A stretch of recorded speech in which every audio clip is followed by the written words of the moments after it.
Hi, ladies. Welcome to day 9 of the Strong Mom Fitness Nutrition Protocol Challenge. I have to apologize to you guys in advance because I have a cold and I'm coughing a lot. I tried to record this first on audio and I have no idea how to edit things out of the audio and I kept coughing. so we're here on video because I can always pause the video and cough and then push play again. We've been, over the past few days, part of this nutrition protocol challenge has been to study our thoughts and how those thoughts create our feelings and then influence our actions and the results that we get. And so as part of that, understanding that thought model and understanding the way our human brain works, we've been talking a lot about the major kind of mindset traps that we tend to fall into whenever we are trying to lose weight.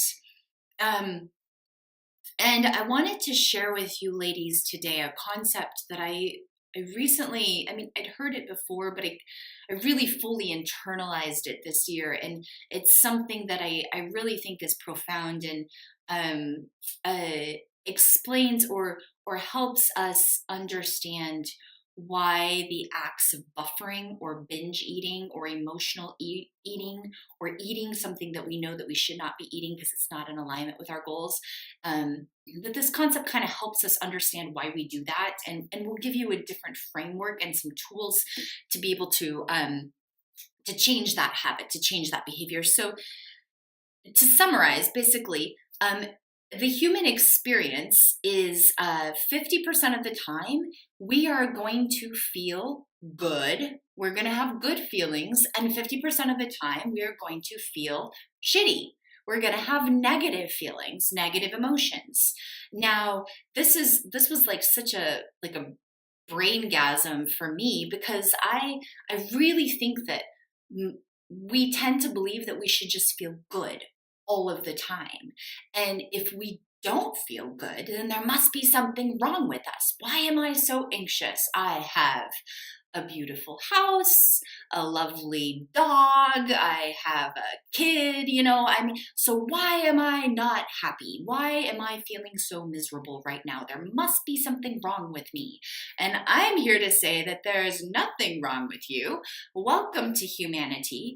50% of your life, you are going to feel good.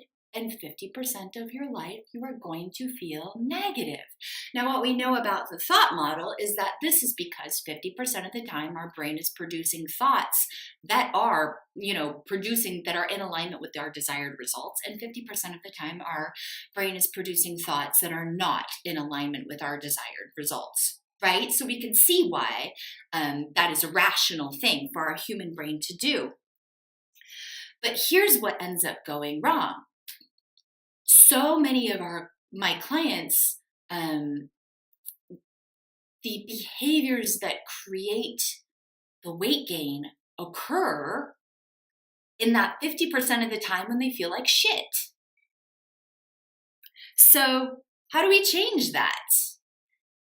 Well, we can understand on a logical level that as the demands in your life increase, so as you have children, as you buy a house, as your children grow up, as the demands in your life increase, you are going to have accompanying stress and anxiety.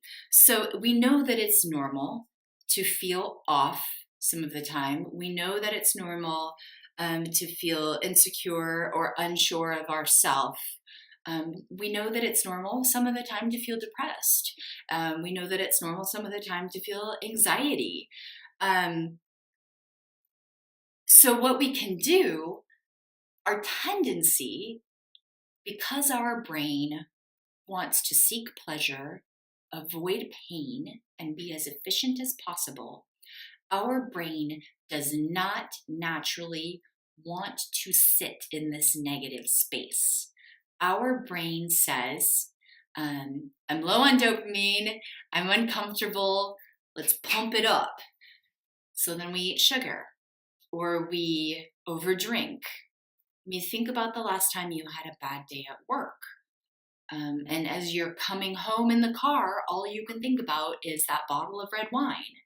Or the pint of Ben and Jerry's. You've deserved it. You've earned it. Look at the crappy, shitty day you had. These are the thoughts that reinforce the negative feeling to produce the action that is going to give you the result that is not in alignment with your goals. But when we are in that negative space, it feels like it just sucks our will to live. It becomes and surrounds us. So how do we pull out? How do we become objective when that negativity, when that negative emotion is consuming us? So here's a visual that I've introduced to you before, but I want you to really think about it. Think about, what if I were to tell you that it's completely okay to feel anxious? It's completely okay to have negative feelings. Think about it like this. The negative experiences are going to happen. 50% of your day is going to be awesome. 50% of your day is not going to be so awesome. You have a choice. If that negativity were a cloud or a storm, your choice is either A, watch the storm out the living room window, or B, invite the storm into the living room and sit in the middle of it. When we buffer, meaning when we participate in activities that numb our brain so that we don't fully experience it, when we overeat, overdrink, oversex, is that possible? I don't know. Go binge shopping. That's also one that I've been subject to as well, just to buffer. When we do those behaviors, we are denying our brain the opportunity to experience the negative feelings and really grow from it. So again, it's the difference of observing the negativity, watching it out the window, just watching it happen. Remember, we've talked about being the scientist, watching the experience out the window. You can't see me, but I'm looking out the window right now, versus inviting it in and being in the middle of it. When you're open to observing your negative feelings, you stay conscious. You are aware of your surroundings. You're aware of your behaviors and your actions, and you are more likely to take an action that is going to create the result that you want. So let's go back to the example of having a shitty day at work. You're driving home and you're thinking, that's it. Like, my boss is an asshole. I deserve the pint of Ben & Jerry's. I deserve the bottle of red wine. Stepping back, taking a deep breath and recognizing, whoa, I feel like crap. Call it out. Examine it. Examine that feeling. Allow it to happen. Watch it happen. Watch it explode. And just let it be. You don't have to escape it. In fact, by letting it be, by letting that discomfort just exist, it dissipates quicker. It just tends to dissolve in your brain. It's a fantastic experience.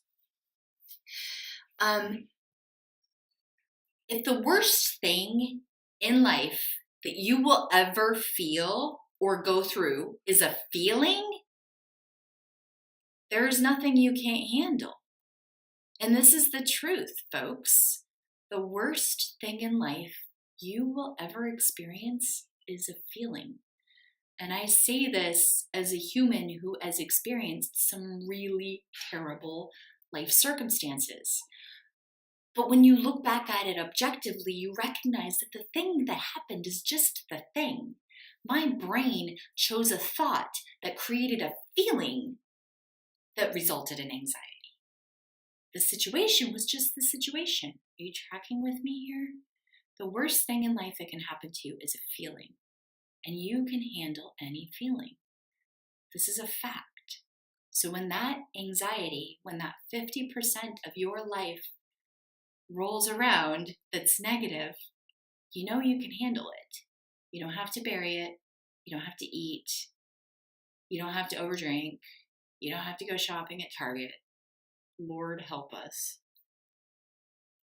Here's the other argument for the reason why you should sit with and observe your stress.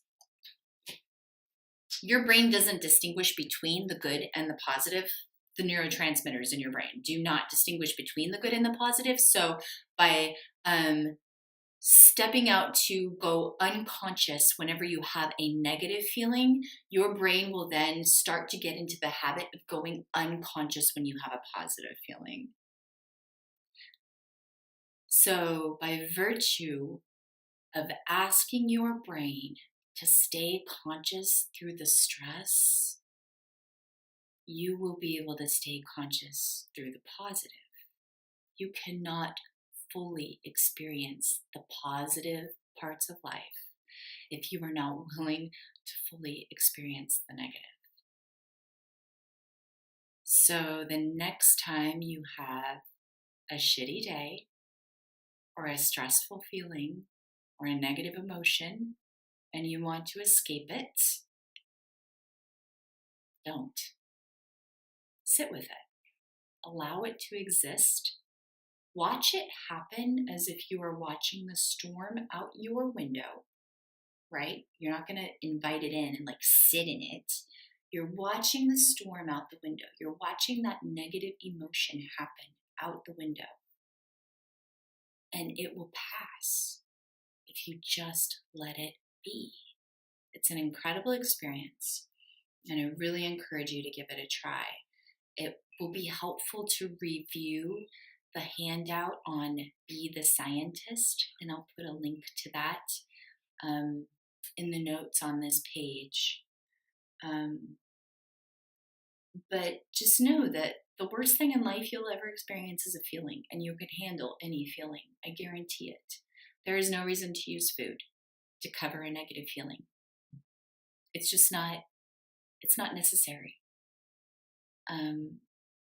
So work with that and really try to help your brain understand that it's just a feeling. It'll pass. You don't have to sit in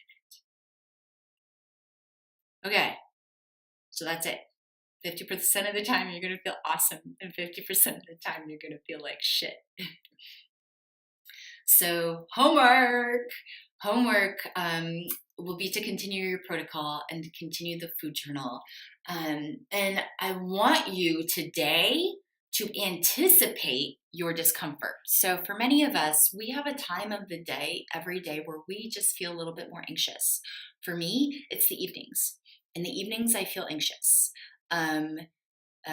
Kids are getting home, husband's getting home, things like my day routine is transitioning. I gotta cook dinner, all these things are happening. And my old routine was then to drink wine or to eat chocolate. And that was just kind of the way that I dulled or numbed the anxiety. So think about your day. What part of the day do you know you're gonna feel a little bit off? And when that happens, when that moment in that day happens, observe it. And practice just letting it be. Practice just letting that feeling exist. You can even talk to it, which might sound a little weird, but being able to distinguish or differentiate yourself from that feeling can give you a much more objective perspective on it. Again, the visualization of the feeling or the negative emotion happening like a storm outside of the window versus inside. So anticipate that discomfort, okay? So today you are going to anticipate the discomfort that you have at a regular time in the day. And plan in advance what you're going to do when that discomfort happens. So if you know that you are uncomfortable in the evenings, make a plan right now that in the evening, when I get anxious, I'm just going to tell myself, this is the time of day that I get anxious. Hello, anxiety. How's it going? I'm watching that storm out the window. Really, plan this in advance. How are you going to respond to this feeling that you know is going to happen? And what result do you want to get out of it? For me, it was that I would prefer not to feel like I have to have a glass of wine every single night. I want to feel like I don't want to feel like I have to have chocolate every single night. That was my kind of, compelling reason to start examining these parts of my day that I felt uncomfortable. And then start planning in advance. What are you going to do? Know that it's going to happen. That anxiety is still going to be there. But what are you going to do? What's your plan? How are you going to handle it? Are you going to talk to it? Are you going to think about it in a different way? Are you maybe going to bring some essential oils in and breathe a little bit? Like, I mean, really, like, what can you do to help your body and your brain accept that negative part? So that's your homework. Tomorrow is going to be day 10, and we're going to talk about the protocol, and we're going to talk about modifying and tweaking the protocol for you in the long term. So we're going to get more into some specific nutrition ins and outs and how to be able to craft the perfect protocol for you based on the observations that you've made about yourself and your habits over these past 9 days. So come prepared with your thinking cap, because we're going to be doing a little tweaking with the protocol. It'll be good. All right, ladies. Love you bunches. Bye.